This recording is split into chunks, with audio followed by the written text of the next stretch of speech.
Body में जो circulatory system है वो दो तरह का है। एक ब्लड वैस्कुलर सिस्टम है और दूसरा जो है लिम्फेटिक सिस्टम है।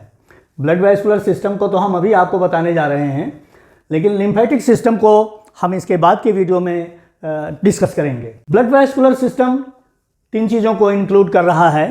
एक तो इसमें ब्लड है, दूसरा कंट्रैक्टाइल पंपिंग डिवाइस है जिसे हार्ट कहेंगे, और तीसरा है ब्लड वेसल्स। दो तरह के ब्लड सिस्टम पाए जाएंगे। एक होगा open blood system. Open blood system में क्या होगा, जो ब्लड होगा वो ब्लड वेसल्स में फ्लो करेगा, लेकिन जाके बाद में ओपन स्पेस में ये ब्लड को पोर करेगा।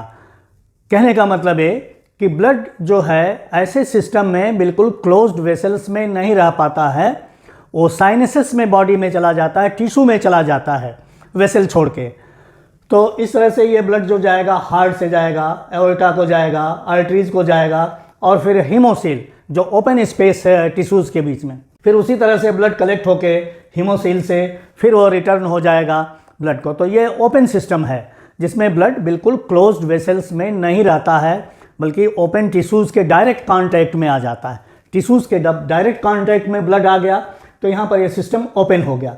और ये सिस्टम पाया जाएगा आर्थ्रोपॉड्स में, कुछ मोलस्क में पाया जाएगा। मोलस्क आप जानते होंगे जिसमें ये स्नेल्स आते हैं, जिसका ऑक्टोपस भी एक है मेंबर। तो उस ग्रुप को जानिए एनिमल के कि वो आर्थ्रोपॉड्स जो हैं वो कीड़े मकोड़े वाला ग्रुप हो गया। जो दूसरा सिस्टम होगा ब्लड का वो होगा क्लोज्ड ब्लड सिस्टम। इसमें जो है ब्लड हमेशा क्लोज्ड वेसल में स्टे करता है, ब्लड टिश्यूज़ के डायरेक्ट कांटेक्ट में नहीं जाता है। और इसमें जो है ब्लड जो है एक पंपिंग ऑर्गन के थ्रू पंप होगा वेसल्स में, और वो बॉडी के डिफरेंट पार्ट्स को जाएगा, न्यूट्रिएंट्स को ले जाएगा, ऑक्सीजन को ले जाएगा। रिटर्न में वो वेस्ट प्रोडक्ट्स को कलेक्ट करके लाएगा, फिर हार्ट से होता हुआ बॉडी के डिफरेंट पार्ट्स में फिर उसका डिस्ट्रीब्यूशन हो जाएगा। जो ब्लड वेसल्स हैं वो हार्ट से कनेक्टेड रहेंगी। ब्लड वेसल्स जो हैं वो तीन तरह से हम आपको बताएंगे। एक आर्टरी होगी, दूसरी वेन होगी, और तीसरी कैपिलरी होगी।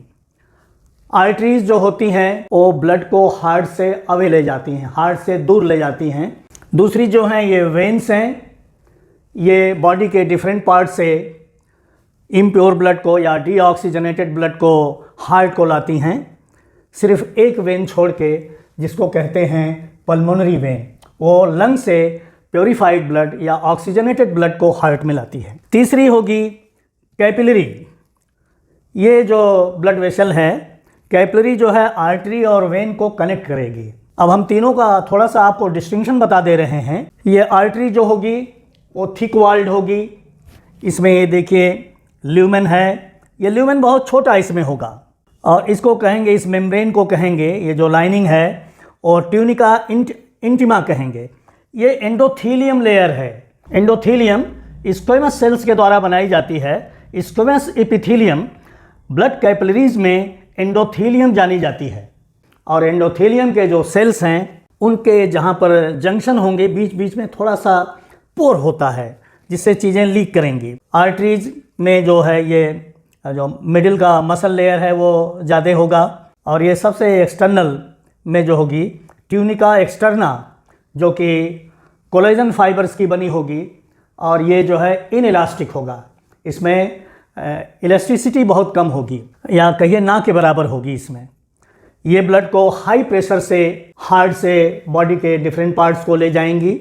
इसमें ब्लड का फ्लो बहुत फास्ट होगा। जो वेन्स हैं इसमें देखिए ल्यूमेन बहुत बड़ा है, इसका होल जो है ये बड़ा है, और इसमें जो मिडिल मसल लेयर है ये बहुत कम है, और ये बाहर की लेयर जो ट्यूनिका एक्सटर्ना है वो है, इसको डिस्टेंशन नहीं होने देगी, इसको फैलने नहीं देगी, इसी दायरे में ब्लड फ्लो करेगा। इसमें वेन में कई जगह पर सेमी ल्यूनर वाल्व पाई जाएगी, या जिसको पॉकेट वाल्व कहेंगे। ये जो वाल्व्स होती हैं ब्लड के रिटर्न फ्लो को रोकेंगी, ब्लड को उल्टा वापस नहीं जाने देंगी, ये हार्ट को ही लाएंगी ताकि ब्लड का फिर से प्योरीफिकेशन हो सके, ऑक्सीजनेशन हो सके। कैपिलरीज जो हैं इसमें न तो ये मसल का लेयर होगा और न ही ये ट्यूनिका एक्सटर्ना होगा। ये सिर्फ जो है एंडोथीलियम की बनी होगी। ये देखिए एक सिंगल लेयर की बनी होगी और ये एंडोथीलियल सेल्स हैं। इन सेल्स जहाँ पर जुड़ेंगे एक दूसरे के बीच में थोड़ा सा एक हल्का सा गैप होता है, जिसके थ्रू सॉल्यूट्स और कुछ आयंस ये तो डिफ्यूज़ कर जाएंगे, लेकिन ब्लड सेल्स जैसे आरबीसी, प्लेटलेट्स और प्रोटीन्स ये ब्लड से बाहर नहीं जा पाएंगे। तो इसके थ्रू चीज़ें लीक होकर डिफ्यूज़ होकर टिश्यू फ्लूइड का फॉर्मेशन करेंगे। ब्लड की जो कैपिलरीज होंगी वो एक कैपिलरी बेड बनाती हैं। इसी कैपिलरीज में से कैपिलरी फिर रीयूनाइट हो जाएंगी। रीयूनाइट हो जाएंगी तो फिर बनाएंगी वेन्यूल। ये रीयूनियन के बाद ये डीऑक्सीजनेटेड ब्लड है, ये देखिए वेन्यूल में जाएगा और वेन्यूल्स जो हैं वो फिर वेन्स का फॉर्मेशन करती हैं। आर्टरीज जो हैं वो ब्रेक करती हैं आर्टेरियोल्स में। आर्टरीज ब्रेक करेंगी आर्टेरियोल्स में। ये देखिए ये अगर आर्टरी है तो फिर ये आर्टेरियोल्स हैं, फिर ये फाइन फाइन ब्रांचेस जो हैं ये कैपिलरीज हैं। ये आर्टरी, आर्टेरियोल और ये हो गई कैपिलरीज। तो इस तरह से इनकी ब्रांचिंग है। कहीं कहीं पर क्रॉस कनेक्शन भी होगा। कैपिलरी जहाँ पर फॉर्मेशन होगा आर्टेरियोल्स के द्वारा, वहाँ पर कहीं कहीं पर स्फिंक्टर मसल पाई जाएगी जो इसको ओपन और क्लोज करने का काम करेगी, एडजस्ट करेगी इसको, और इसमें क्रॉस कनेक्शन भी कहीं कहीं होंगे। कैपिलरीज में ऑक्सीजनेटेड और डीऑक्सीजनेटेड दोनों तरह का ब्लड रहता है। जब ऑक्सीजन रिच रहेगी तो टिश्यू को चला जाएगा और टिश्यू में जो कार्बन डाइऑक्साइड है वो डिफ्यूज़ करके फिर ब्लड में आ जाएगा और वेन्यूल के थ्रू होता हुआ वेन्स को और वेन से फिर हार्ट को आ जाएगा। फिश में जो हार्ट है वो 2 चैम्बर्ड हार्ट है। एक पार्ट रिसीव करता है और दूसरा पार्ट उसका फॉरवर्ड करता है आगे को।